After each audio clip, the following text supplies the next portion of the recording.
Order 66, the command that wiped out the majority of the Jedi Order, was Palpatine's way to guarantee his rise to Emperor of the galaxy. His new enforcer, Darth Vader himself, led the purge of the Jedi Order. But what if Order 66 failed? As Order 66 began, Vader commanded the 501st Legion into the Jedi Temple and attacked the Jedi inside. They were met with heavy resistance from the Jedi inside, but Anakin alongside the clones hunted them down one by one. Around the galaxy, the clones were not as effective as Palpatine hoped, and the Jedi began fighting back. On Cato Nemoidia, Plo Koon used his mastery of the Force to dodge blaster fire and evade his clone fighters. On Megiddo, Ki-Adi-Mundi blocked and dodged the onslaught of fire from his squadron, and redirected it back and successfully escaped. On Felucia, Aayla Secura sensed the betrayal before it happened, and attacked her troopers before they could fire upon her. Obi-Wan and Yoda successfully escaped their assassination attempts. However, Coruscant was a different ballgame. The purge inside the temple raged on, as Anakin led the clones against the Jedi.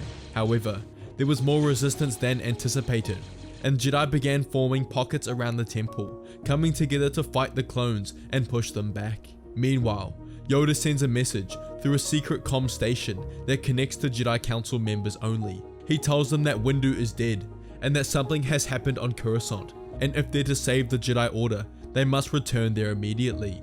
They all do this, and Obi-Wan joins with Quinlan Vos, who's with Aayla Secura, and they head back to Coruscant. They all congregate together in a hyperspace lane and reach Coruscant. They arrive and devise a plan. Ki-Adi-Mundi will go to the Senate to negotiate and find out what's happened. Obi-Wan will attempt to change the message, asking all Jedi to return and change it to reveal the truth, and the rest will go to the temple to protect the Jedi. Yoda, Plo Koon, Quinlan Vos, Aayla Secura, and Kenobi head off as they see the temple in flames. As they enter, they are overwhelmed by a sense of darkness and despair, as they sense the life force of their fallen Jedi becoming one with the Force. Blaster fire echoes throughout the temple foyer, and Yoda devises a plan. He, alongside Vos, will head towards the younglings' quarters, whereas the rest of the Jedi will stick together with the primary objective of protecting all Jedi lives. But before they leave, Yoda tells them to be warned. He senses a dark presence nearby, and suspects that Darth Sidious, the Sith Lord behind the Clone War, whose identity is still hidden to them, is inside the temple. They break off and carry out their respective tasks. Obi-Wan's mind is clouded by the thought of his apprentice and brother Anakin, hoping he's okay and is alive somewhere in the temple. He's successful in changing the comm recording, but in his curiosity, wants to see who Sidious is for himself and checks the recordings, but only finds Anakin Skywalker is the one leading the clones against the Jedi. He falls back in horror, and he can't believe what he's seeing.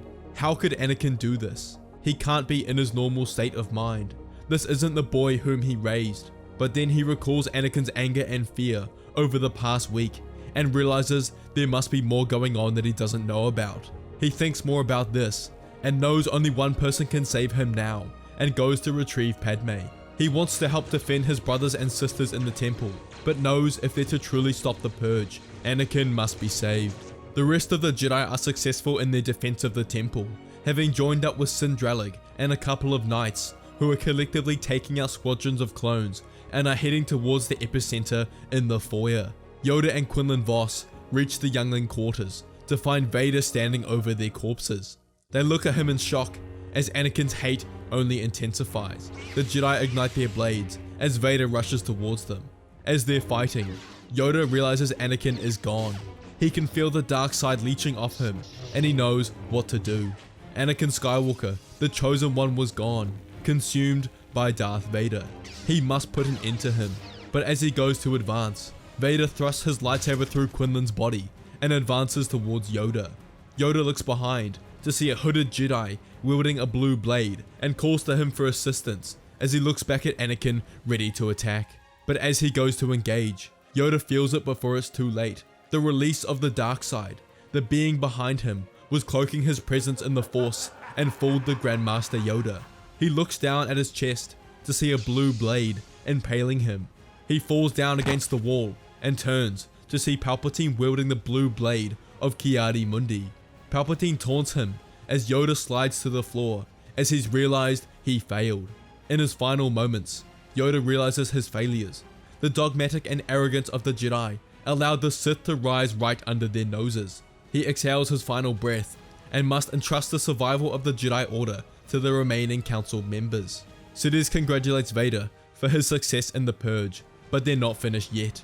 A band of Jedi have grouped together, and if they want to be successful, they must wipe them out. They travel around the halls together, cutting down Jedi with ease as they reach the foyer and see the group led by Plo Koon, Sindralic, and Aayla Secura. They rush towards them and begin hunting their prey. Sidious goes towards Plo Koon and Secura, whilst Anakin fights Dralig. The Sith are greatly outnumbered, but their power is far superior to the knights assisting the Masters. As Vader cuts across Sindralig's abdomen and goes for the other knights, he stops in place as he senses a familiar presence and looks behind him to see Obi-Wan with Padme, Ahsoka, and Rex, all with shocked look on their faces as they witness what Anakin is doing. He looks to his side at Palpatine, standing over Plo Koon and Secura's bodies. Palpatine knows he still needs Anakin for the Purge to be successful, and his loved ones being here might be enough to turn him back to the light. He chokes and lifts up Padme's body with the Force and demands Vader helps him or he'll kill her. Anakin looks at Palpatine, his eyes wide, then to Padme and his other loved ones. He can't stand the look on their faces, the people he loves looking upon him with pure fear. He did this. This wasn't how it was supposed to go. He's doing all of this to save and protect them, but in reality, he's done the complete opposite and driven them all apart. Padme's in more danger than she's ever been in this moment. He realizes his mistakes and knows he'll make up for it. Palpatine attempting to blackmail Anakin failed, and he throws his blade at Palpatine, who at the last moment brings Padme's body in front of him with the Force, and Anakin's saber pierces the top of her abdomen. He screams in shock as Palpatine throws her body to the side and rushes at Vader. If Anakin won't help him, he must be terminated. Anakin uses the Force to recoup his blade and clashes with Palpatine. Obi-Wan, Ahsoka, and Caloran Beck join the fray, all focused on Palpatine. The Sith Lord realizes he's outmatched and fatigued. He attempts to conjure a Force storm, combined with Sith lightning to facilitate his escape, but Anakin cuts off his hands before he can complete this, and Obi-Wan finishes off the Sith Lord. Anakin stands over Padme's body with his hands on his head. She's still alive, but needs help immediately. Caloran Beck pushes everyone aside and kneels down next to Padme.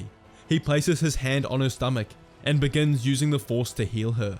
He reassures everyone that the blade missed the children inside, as well as any vital organs, but she's rushed off by Ahsoka and Rex to the closest medical facility to save the children. Anakin looks at Obi-Wan, full of regret, who can sense this inside Anakin, but tells him now isn't the time to ponder on this, but he has a duty to the remaining Jedi in the temple to protect them. He nods, and together he and Kenobi are successful in their defense of the Jedi Temple and manage to thwart off Order 66. It had failed.